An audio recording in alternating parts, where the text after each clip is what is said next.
How Wi-Fi actually works. Explained simply, Wi-Fi feels invisible. You open your phone, you tap an app, and somehow, information appears instantly. It feels like the internet is just in the air. But Wi-Fi is not magic. It is a very physical process. Signals moving through space, rules being followed, and small delays constantly negotiated. Once you understand that, Wi-Fi stops feeling mysterious and starts feeling surprisingly logical. At its core, Wi-Fi is simply a way for devices to talk to each other using radio waves. Radio waves are a type of energy. They move through the air at the speed of light. They are the same family of waves used by radios, TVs, and even microwaves. Wi-Fi just uses a very specific part of that spectrum. Your Wi-Fi router is basically a tiny radio station in your home. And your phone, laptop, or smart TV is a radio receiver that can also talk back. Communication always goes both ways. When your device wants something from the internet, it doesn't connect in the way people imagine. It sends a short radio message. That message says something like, "I'm here. This is who I am. And I want this piece of information." Your router hears that message. Then it responds with its own radio signal. If the request involves the internet, the router forwards it through a cable to your internet provider. The answer comes back the same way. Then the router sends it wirelessly to your device. All of this happens in fractions of a second. But here's the important part. Wi-Fi does not send entire videos or websites in one continuous stream. Everything is broken into tiny pieces. These pieces are called packets. Each packet is like a small envelope. Inside is a bit of data. On the outside is information about where it came from and where it's going. Your router sends packets. Your device receives them. If one is missing or damaged, it simply asks for that piece again. That's why Wi-Fi can feel smooth even though the air is full of interference. Now here's where things get interesting. Wi-Fi is shared space. All the devices connected to your router are using the same airwaves. They cannot all speak at the same time.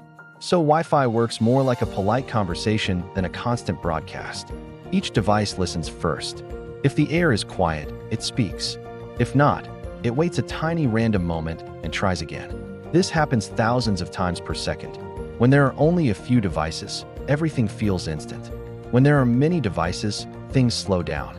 Not because the internet is slower, but because everyone is waiting their turn to talk.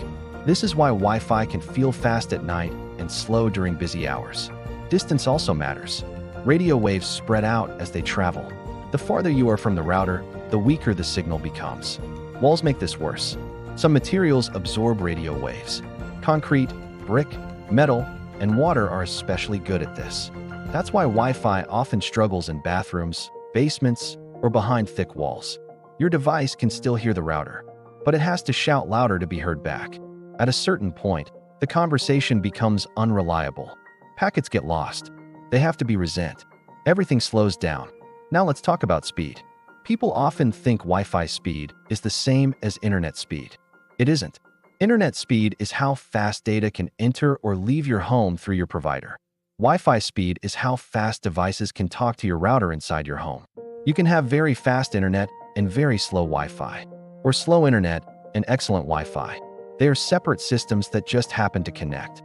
Another common misconception is that Wi-Fi is always on and always connected. In reality, your device is constantly checking in, sending small signals, confirming timing, adjusting power, avoiding collisions with other devices. It's more like a dance than a wire. Modern Wi-Fi is also much smarter than it used to be. Routers can talk to multiple devices at once. They can aim signals more precisely. They can choose different frequencies depending on congestion. But no matter how advanced it gets, the basics stay the same. Radio waves, packets, shared air, turn taking. So when Wi-Fi feels slow, it's rarely because something is broken. It's usually because the air is busy, the signal is weak, or too many conversations are happening at once.